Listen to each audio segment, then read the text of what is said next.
you're like an athlete. You're an athlete. Yeah. You're in shape, right? You're not going to have a reaction in your body like somebody who doesn't take care of themselves. Right. So, you know, I don't believe in emotional intelligence. I think it's useful, but I'm more interested in emotional fitness. Because intelligence is a capability. Fitness is a state of readiness. Interesting. If you are fit, you can take that demand right now and you can deal with it. You can deal with that physical stress, that emotional stress.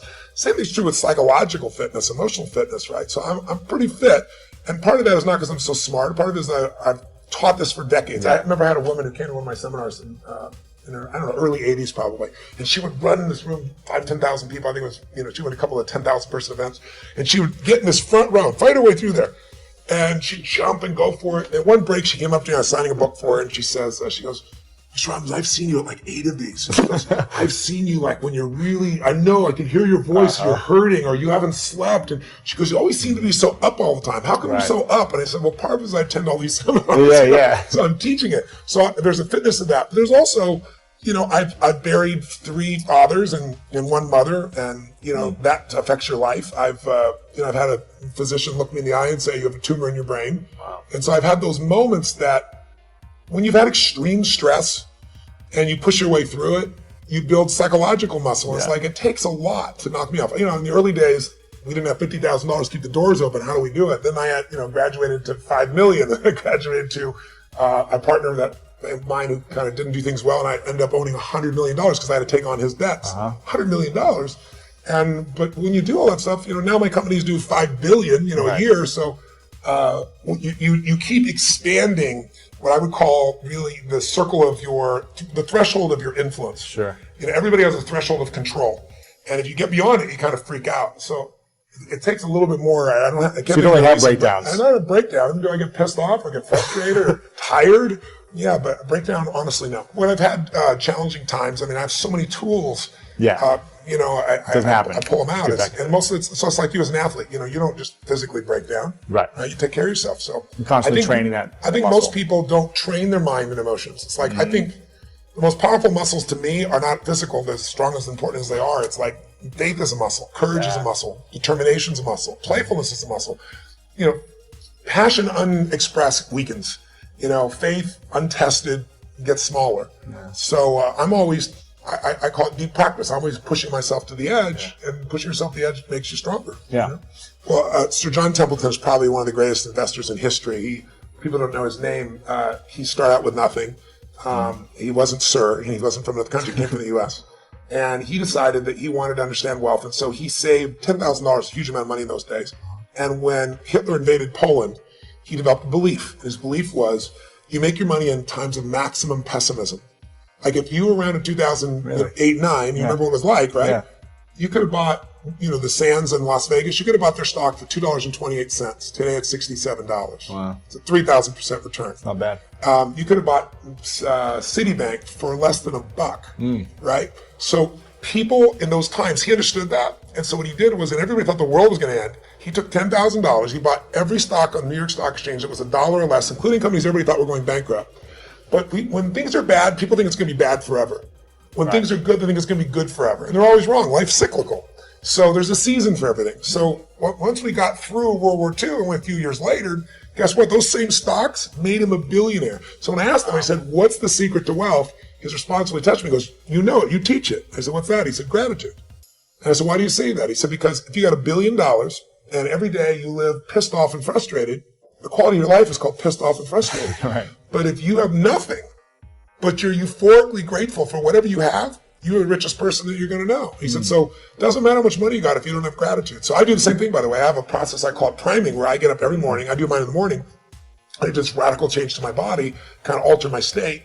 And then I do 10 minutes, I never miss. And my first 3.5 minutes is what I'm really grateful for. And I make myself think of at least one of those 3 that's something really simplistic instead of something giant. You know, the wind on my face, the look at one of my kids' eyes, you know, something of that nature.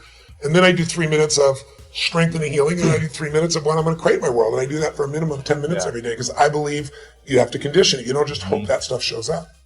Well, I don't know what's a bad joke. For me, it's not a joke, just another device to make them see something. Because most people cannot even laugh simply out of sheer joy, you have to tickle them. Even if you tickle them in that, they're judging what's a good joke and a bad joke and getting angry about some joke that they don't like because they think it was attacked, something that they believe in, that they're identified with. It is just a device. It's just a device to make a point. Because if the same thing is told to you in utmost seriousness, you will make a dogma out of it, which is very dangerous. The idea is, see, people are always looking, there's… in the end, people who ask, all this is fine, but what's the takeaway? They want a commandment. We are talking about consciousness. Commandments won't fly. Commandments means you're trying to fix your life. Consciousness means you want to liberate your life. My intention is you must liberate your life. People come and say, Sadhguru, please teach us how to control my mind. Hey, you want your mind controlled or liberated? Oh, yes, liberated, but how to control? Because they think that intelligence is a serious problem. And it's been in their lives. So what is the solution? If you remove a part of your brain, you will be fine. You're essentially complaining, I wish I had the brain of an earthworm, this human brain I am not able to handle. Yes, that is a fact. See, according to Charles Darwin, he's an Englishman. It's not me. Charles Darwin said that you evolved out of a monkey. You were a monkey, then you became a man. Some of the neuroscientists today are studying, genetic scientists are saying this, that the difference, the DNA difference between a chimpanzee and you is only 1.23%. So in that sense, physiologically you're only 1.23% away from a chimpanzee. Not a big difference, isn't it? A shade, just a shade of difference. But in terms of intelligence and awareness, you are worlds apart from a chimpanzee. So your problem is just this, you have an intelligence for which you don't have a stable enough platform, and that's why yoga. To create a stable platform so that your intelligence works for you. Right now, you may call it so many things, so many exotic names have come up, stress, tension, anxiety, depression, madness, all kinds of things. All this essentially what it means is, your intelligence has turned against you, that's all. You can give any number of reasons, but essentially, your intelligence has turned against you. If your intelligence was working for you, would you create blissfulness or misery?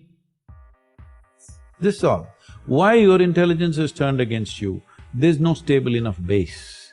So the entire yogic system is about this, that you create a stable base so that your intelligence works for you.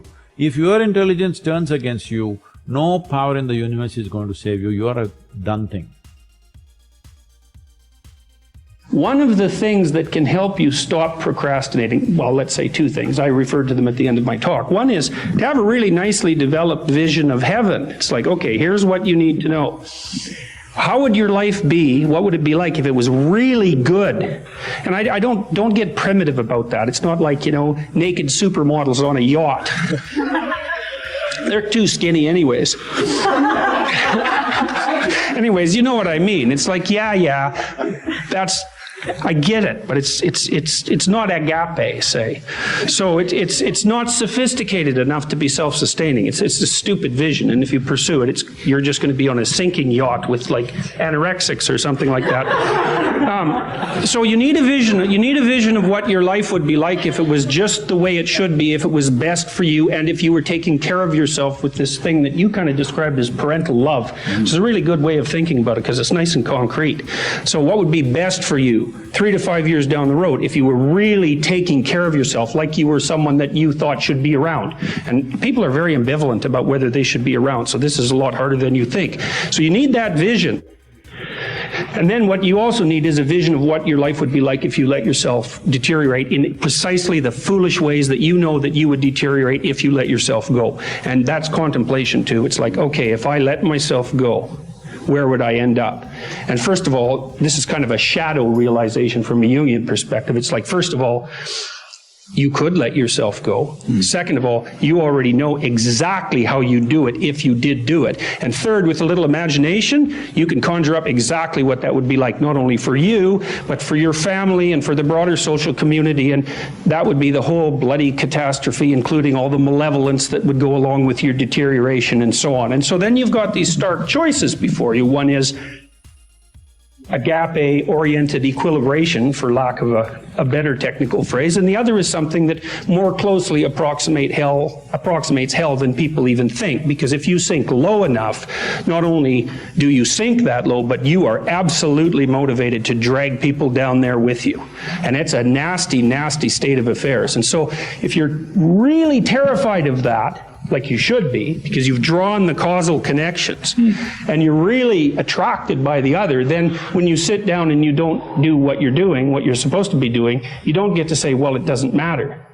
And that's the salience landscape issue. It's like, no, no, no. The little voice in the back of your head that says it matters, it sees those outcomes down into the future, and it's telling you that it matters. And if you would like the positive outcome over the negative outcome, which is, like I said, your constant choice, you bloody well better sit down and do what you're supposed to.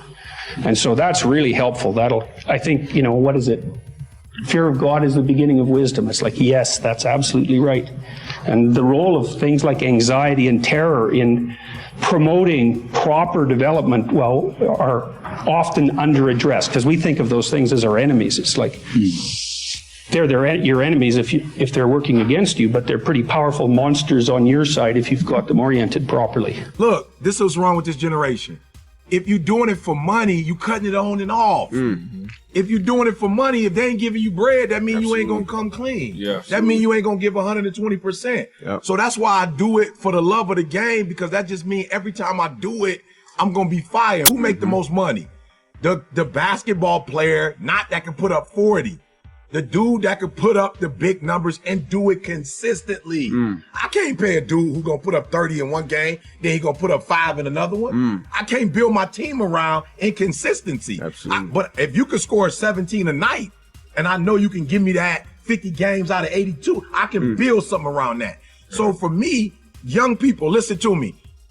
You temperamental if you can only do it for money. And if you temperamental, it just don't mean I don't know when I can count on you. And we can't make money if I don't know when I can count on you. Absolutely. So for me, that's why I was at the camp murdering it, because I don't know who in the room who could give me another opportunity.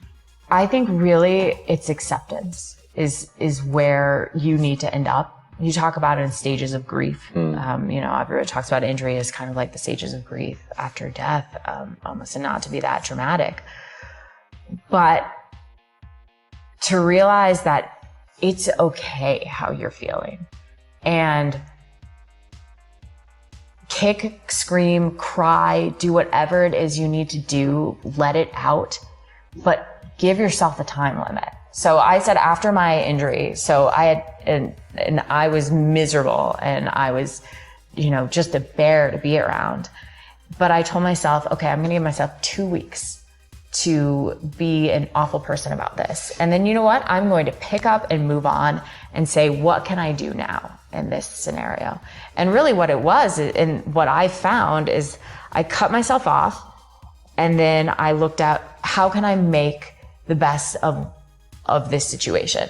And for me, that ended up in being able to do commentary work and being able to be on the course, be on the sidelines, support my fellow athletes, and actually take joy in their accomplishments, in their victories, instead of seeing them as competitors. Right. And so it's about reframing what you can do in that moment. For instance, I realized very early on when I was trying to become an attorney that I always had this notion that I wanted to be a prosecutor and on stage and things like that. And I realized I don't do public speaking very well, and that I would seize up, and it was awful for me. So I had to. Because I've seen you do public speaking very, very well. But it's one of those things that I've had to cultivate. And it's one of those things that I've had to practice. And so I think that the hard things,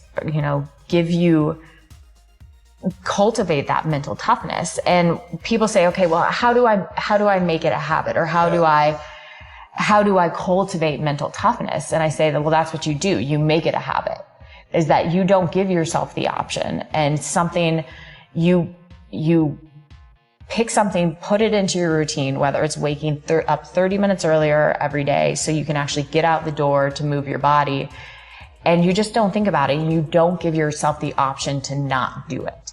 To me, it's celebrating the little victories, for sure. The first time that And letting those build like momentum and confidence in you? Yes, for sure. Because every single little victory is going to create that bigger sense of self. So that first run back where I did a mile, and it was like high five. I felt like I had just run 100 miles, but it was that little wave that if you can keep building on those, and unfortunately it's never going to be a smooth linear progression. And so those little setbacks are the times where you need to realize, okay, it's just a blip on the radar.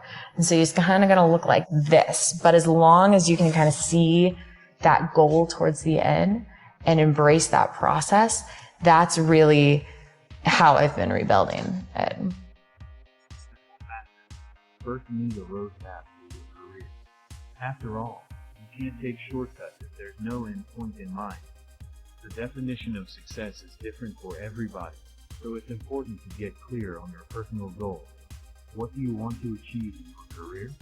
Be as specific as you can, because it's only when you define concrete goals to create actionable steps towards them. Big, long-term goals help you create a framework for your career. With goals in mind, you can create mini goals that act as achievable milestones. By setting the bar high, you'll always have a source of motivation to work hard, which will help you become successful. What if I told you that you could simplify your life and remove roadblocks that are keeping you from becoming successful by doing less?